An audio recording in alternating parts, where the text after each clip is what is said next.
You should be grateful. I grew up hearing those 4 words more than I heard I love you. Grateful that Aunt Marion and Uncle Ron took me in when I was just 5 years old. Grateful they gave me food, clothes, and a room with no lock on the door. Grateful enough to smile when I wanted to scream, to obey without ever asking questions. They told everyone how lucky I was, neighbors, teachers, church members, even strangers at the grocery store. They said, "She's doing so well now, isn't she? A real success story." And I'd smile on cue. Because that was my job, the grateful niece, the redeemed child, the silent one who owed them everything. But inside, I wasn't grateful.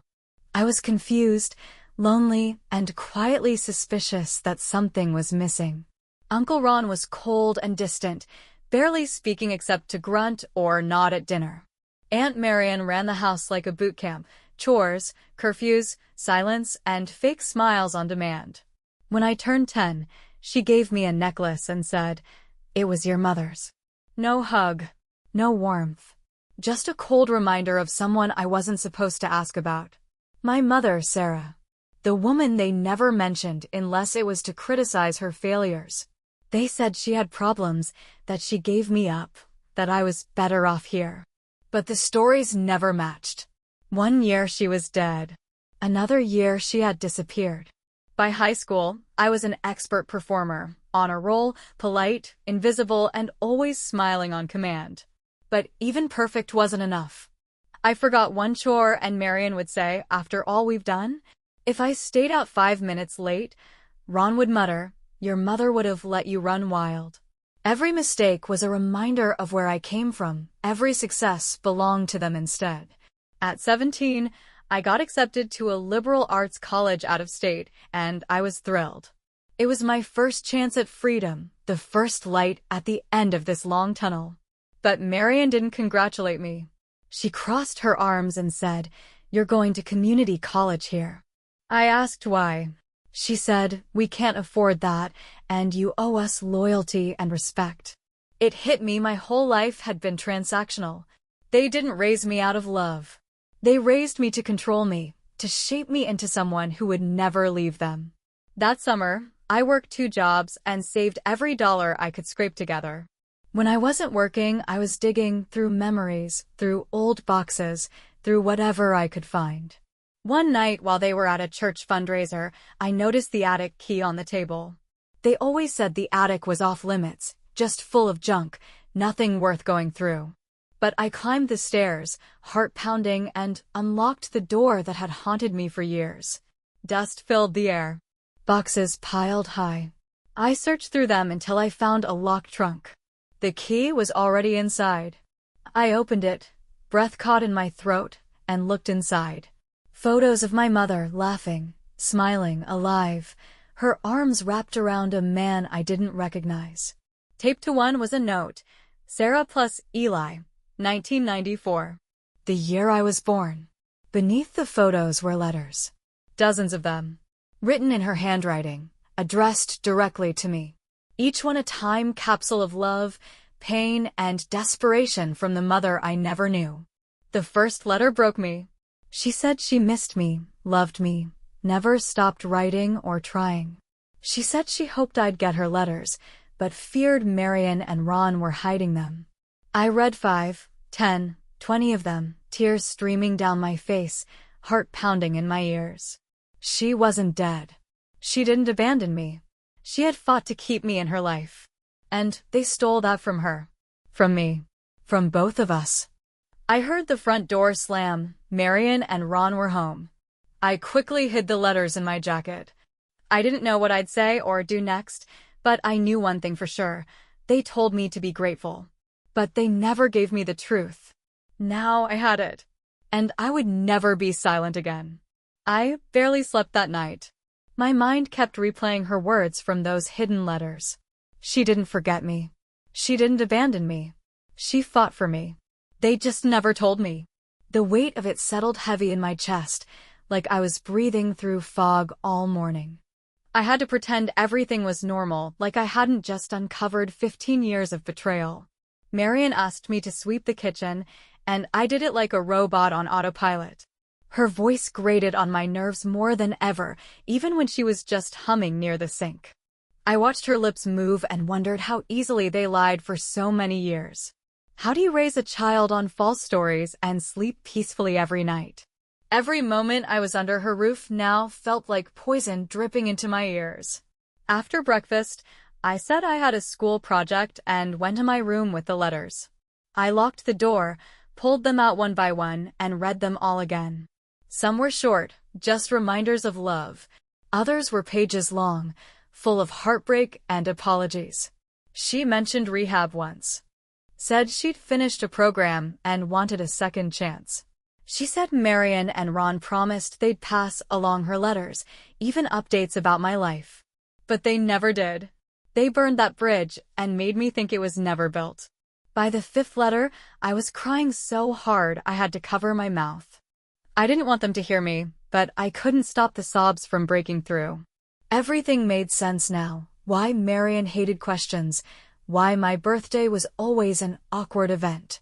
Why she snapped when I asked about baby pictures or stories about my parents. They erased my mother, silenced her, painted her as the villain so they could play heroes. It wasn't love. It was control dressed up as sacrifice, and I never even saw it. And still, even then, part of me doubted myself.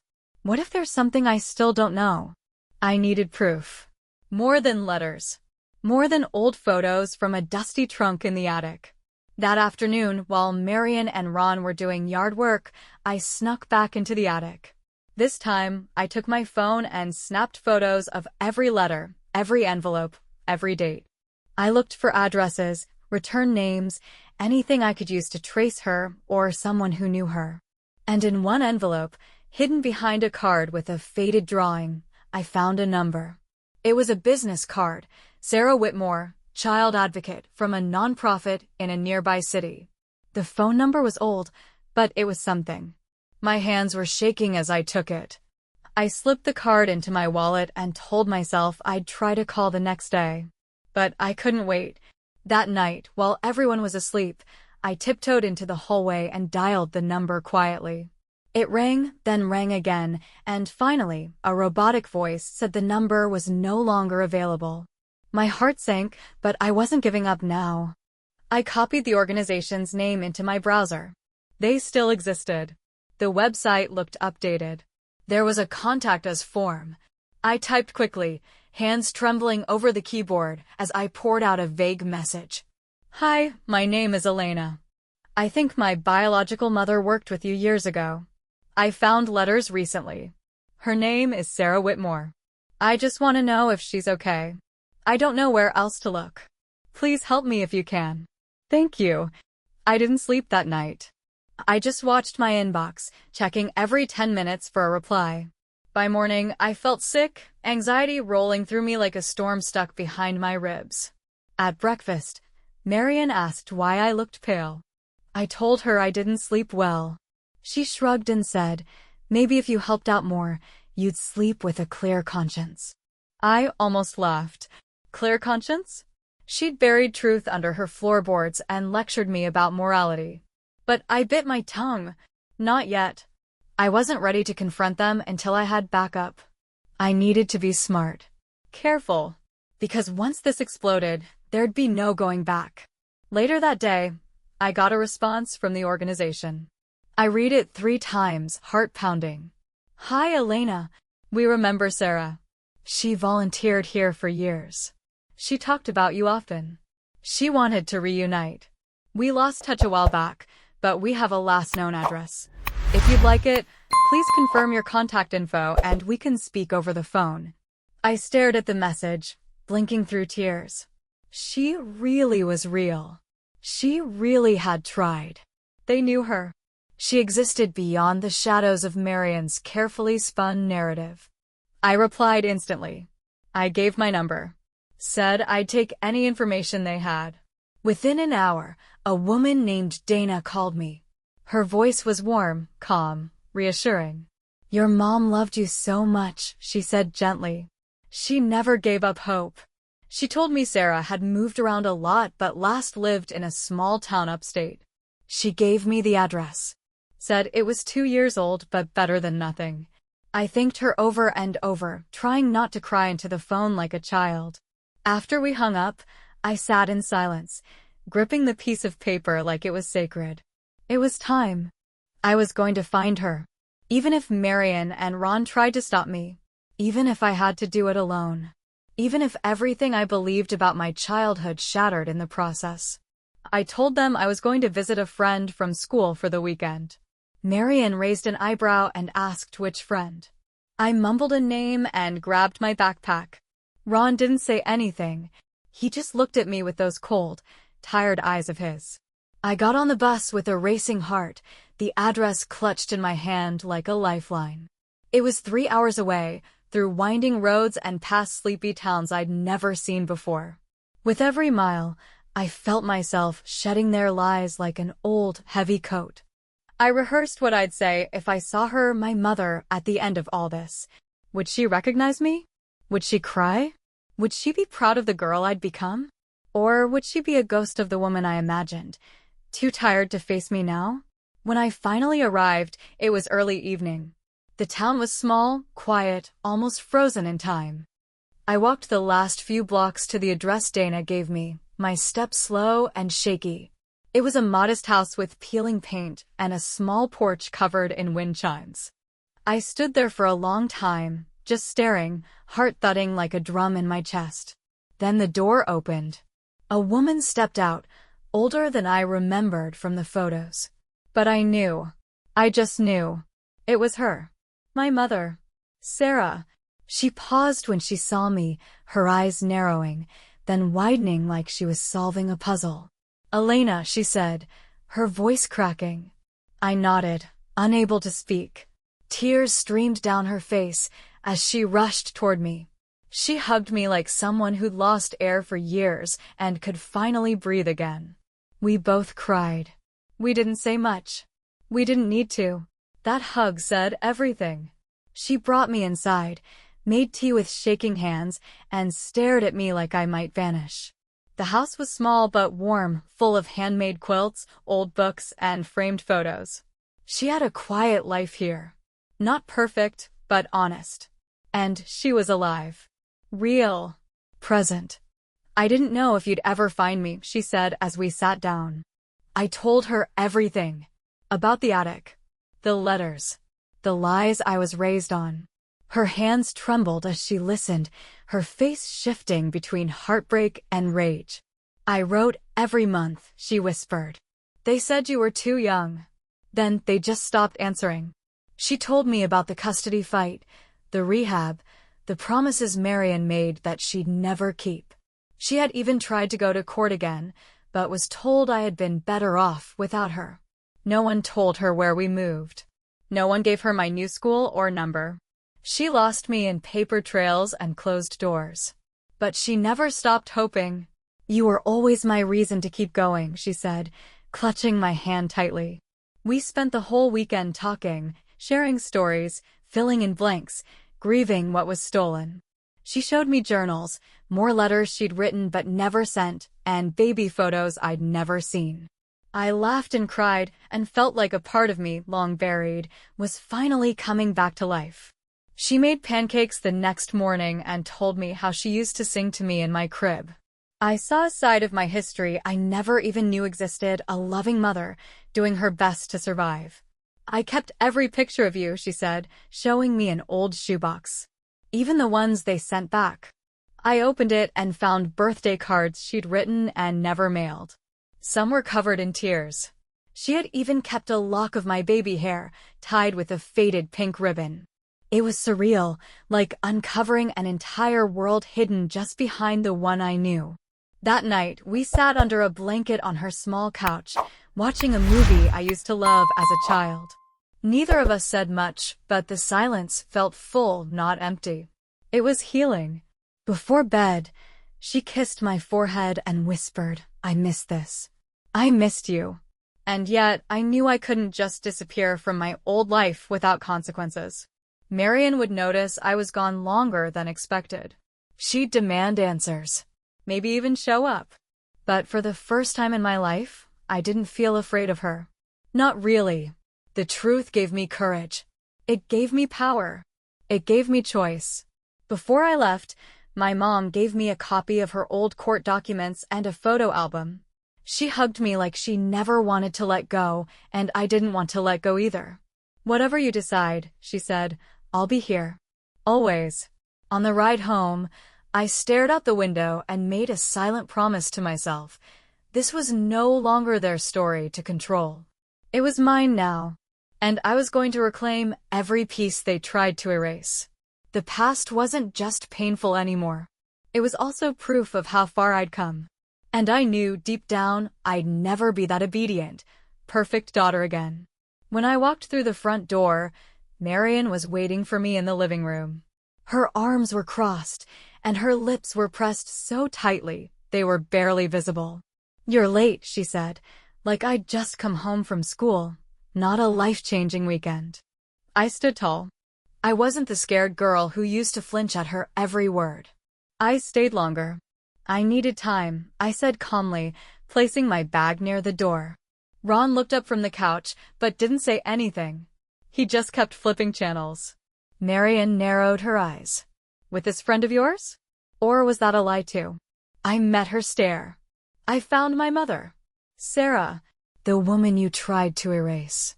Her face turned pale for a second, then flushed red. "What are you talking about?"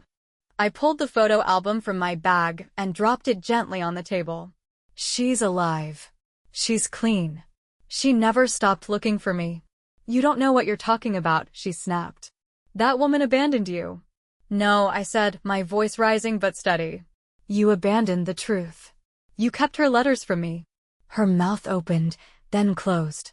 Her hands shook slightly as she turned away. "You have no idea what I sacrificed for you. What I protected you from." I walked closer. "You protected yourself. You lied to keep control. You made me feel broken on purpose." She turned back to me, eyes gleaming with rage. "You're ungrateful. After everything I did for you." "No," I said. "I was grateful. For years. But I won't let guilt rule me anymore." Ron muttered something under his breath. I turned to him. "And you?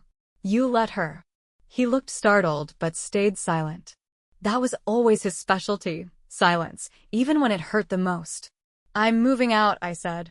The words surprised even me, but they felt powerful. Real. Unstoppable. Marian laughed bitterly. "With her? You think she's going to fix what's wrong with you?" "There's nothing wrong with me," I said firmly. "But there's something very wrong with what you did." For a moment, she looked like she might scream. But she didn't. She sat down, defeated. "You'll regret this," she whispered. "You'll come crawling back." I shook my head. "No, I won't." I packed that night. Not everything, just what I needed. Clothes, my journals, the photo album. My hands trembled, but not from fear. From adrenaline. From release. From freedom. I didn't tell anyone goodbye. I didn't owe them that. Not after all their lies. I left a note on the kitchen table. Just one sentence. "I'm choosing myself now." Sarah met me at the bus stop the next morning, tears in her eyes, arms open. "I wasn't sure you'd really come back," she said. "I wasn't sure either," I admitted. "But I'm done living their story." We started over slowly. She let me take my time. Some days I felt whole. Other days, I broke down from all the memories I had to reprocess and question again. But she never rushed me. She listened. She held me. She told me, "I'm proud of you." I started therapy. I enrolled in community college. I got a part-time job at a bookstore. Every step felt like mine. Even when I stumbled, it was me, walking my own path. Months later, I got a letter. From Marian. Just a single page, full of excuses and guilt. I didn't write back. I didn't need to. She had lost the power to define me. One evening, I stood in front of the mirror and saw someone I barely recognized, strong, steady, whole. Not the perfect daughter. Not the broken child. Just me. And that was more than enough. because saying no to them was the first time I said yes to myself. And I'll never stop saying yes again.